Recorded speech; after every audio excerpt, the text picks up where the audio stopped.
Welcome back to the Anfield Exchange, and this weekend it is potentially the biggest game of our season so far. On Sunday at 4:30, we take on Man City away from home. Arsenal will have already played at this point. They take on West Ham at home on Saturday. Potentially, if they beat West Ham, the gap could be 5 points. Obviously, if we lose against Man City, the gap will be 5 points and they'll have a game in hand. So, yeah, massive weekend in the title race this weekend. For us, like I say, it's a must-win game in my opinion. That draw against Aston Villa just means this game is all the more important. And we have to take the game to them. We have to be on the front foot in this game. And not just for the first half, or not have a slow start and get on it on the second half. For 90 minutes, we need to be at City, pressuring them, and be relentless. That's all we can ask for this weekend. We need that performance that we put in the second leg against Spurs. Otherwise, we're probably not going to win this game, I don't think. Obviously, Man City have got issues of their own. Haaland was on the bench in midweek against Real Madrid. He's likely to be starting this weekend, which... Look, I know Liverpool have kept Haaland quiet. I know Liverpool have kept Haaland quiet in the past, but Haaland's Haaland. He's gonna just sort of chirp up with a goal here and there, innit? And on his day, he could score an hat-trick. So yeah, we gotta be on it. And there's a couple of key battles in this game which I think will dictate which way the game goes. I'm going to touch on that shortly. The first one I do want to mention though is Omar Mamouche. I think what a brilliant player he is, and I would have liked to have been in for him as a Liverpool fan. Obviously, he's gone to Man City. He worries me a lot. So from what I've seen of him so far, he likes to play off the left and make them inward runs through the centre. And when he's going to be up against Trent Alexander-Arnold, look, he works hard, he runs a lot. Is Trent Alexander-Arnold going to... Is he going to match that work rate? Is he going to match that defensive... Is he going to produce that defensive display that Liverpool fans need from him? That could be a key battle. If Omar Mamouche gets on top of that, then we could be in for a tough afternoon, and certainly Trent. Obviously, midweek, we got a point against Aston Villa. I think the fact that Diaz was on the bench and he played Szoboszlai and Curtis Jones, I would suggest that Diaz is probably going to start as the number 9 in this game. And I think what Arne Slot will be looking to do is drag those centre-backs out of Man City and utilise Szoboszlai, Mo Salah with those runs in behind into the empty space that's been created from that from Luis Diaz. Now, we have tried this numerous times this season. Sometimes it's worked, sometimes it hasn't. On paper, it seems like it doesn't work when we play against a low block team. So when we played Nottingham Forest and when we played Brentford, Luis Diaz was pretty much non-existent. Against bigger teams who are going to be having a go at us, I think potentially it could work, but we're not going to know until the game gets underway. And yeah, that's something that needs to be sort of monitored within the first 20 minutes to see how Man City cope with that. But yeah, I do believe that Luis Diaz will start in the number 9 position.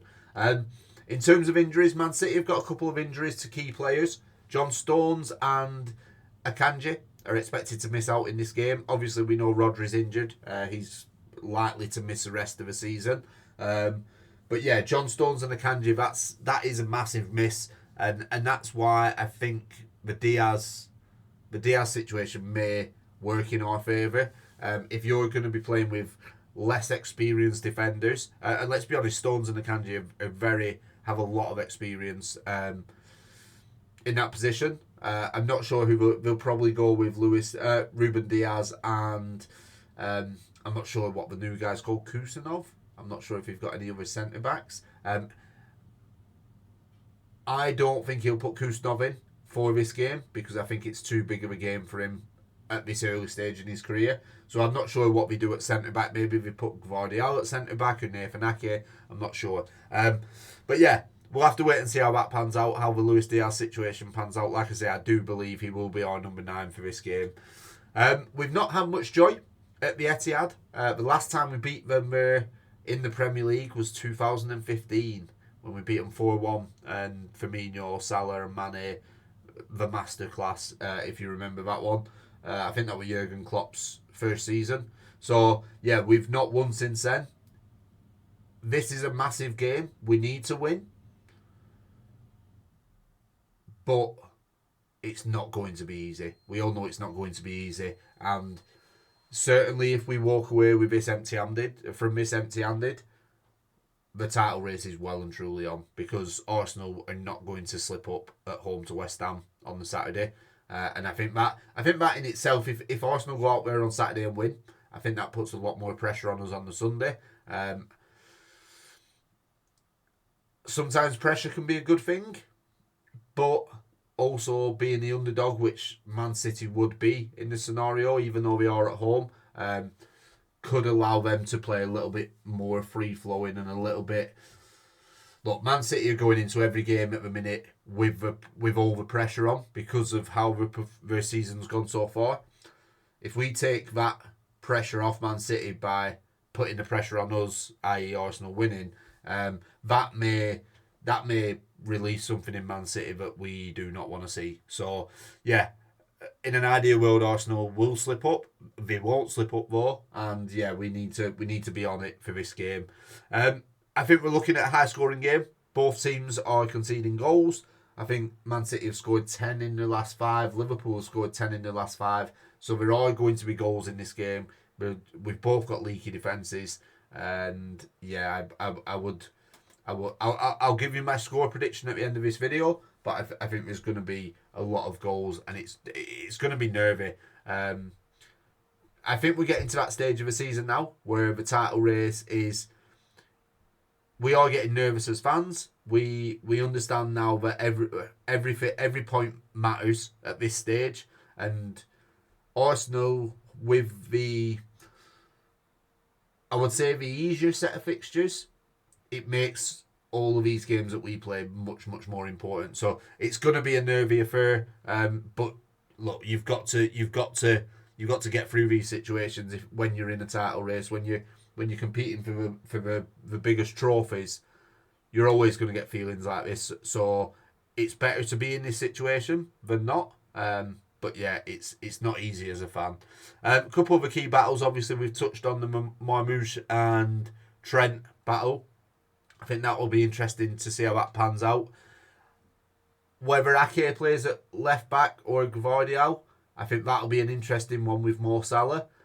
Similar to when look, we know Gvardiol likes to get forward. I think when Liverpool played Man United, the second game of the season, the third game of the season, and Arne Slot came out afterwards and he said he wanted his wingers to stay high up the pitch. I think that's what Mo Salah will be doing in this game. I think he will let Gvardiol go forward.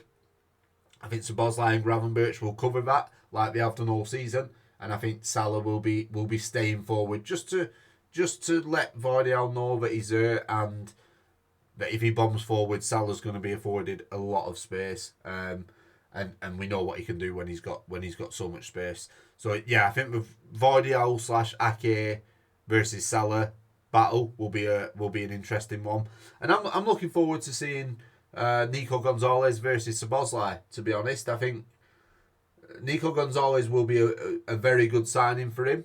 I think this is certainly going to be the biggest game he's played in the Premier League for Man City so far. Szoboszlai doesn't stop running. Szoboszlai is very good at pressing, and it will be interesting to see if Nico Gonzalez can keep up with the intensity of the Liverpool press, because he won't have faced the press like this in the Premier League yet. So yeah, I think that'll be an interesting one, and Szoboszlai's got a massive job on his hands to make sure it's not a comfortable afternoon for Nico Gonzalez. In terms of a predicted lineup, I think it's going to probably be pretty straightforward, barring a couple.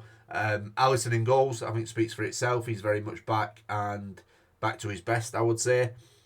I think the fact that Trent Alexander-Arnold came off after about 60 minutes in the Aston Villa game tells me that he's going to be starting this game. And we know Conor Bradley went off injured. So whether we don't know if Conor Bradley is going to be out for a while.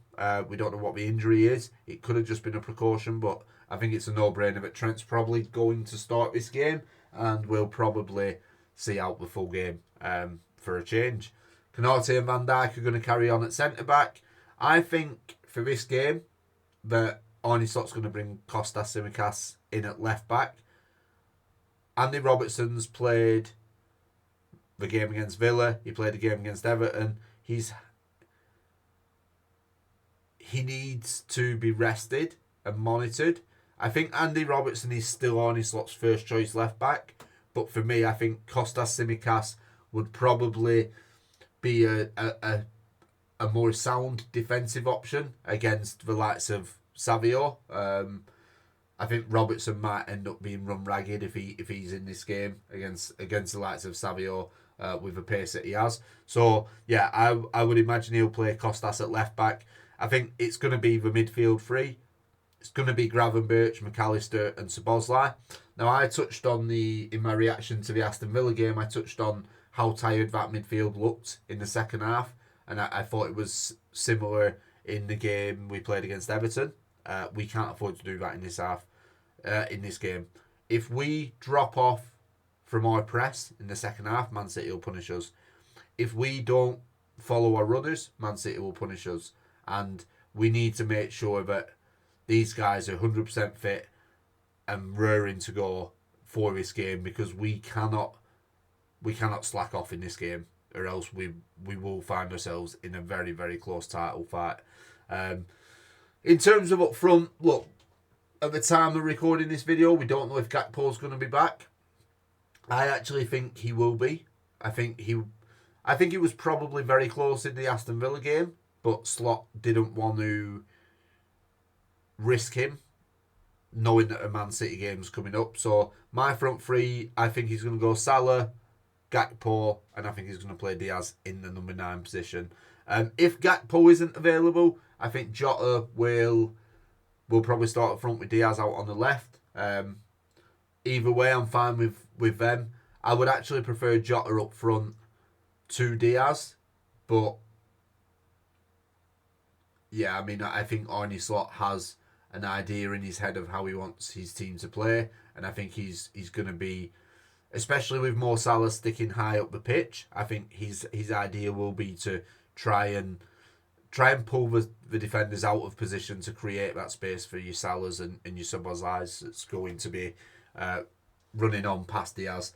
So yeah, I think he's going to go for Salah, Gakpo and Luis Diaz in the number 9. In terms of a score prediction, look, my heart's telling me one thing, my head's telling me another. My head's telling me that we're going to draw this game, but my heart's telling me we will win this game 3-2. So I'm going to go with my heart. I'm going to go with a 3-2 win for Liverpool. First win at the Etihad for 9 years would be fantastic. And I believe if we do win this game, I think we are getting very, very close to the title being over. But we need to start turning these draws into wins. I'm also going to make a prediction. I think we're going to see a goal from Alexis McAllister as well. So let me know what you think the score will be. Let me know what you think, who's going to score, and I'll see you on the next one.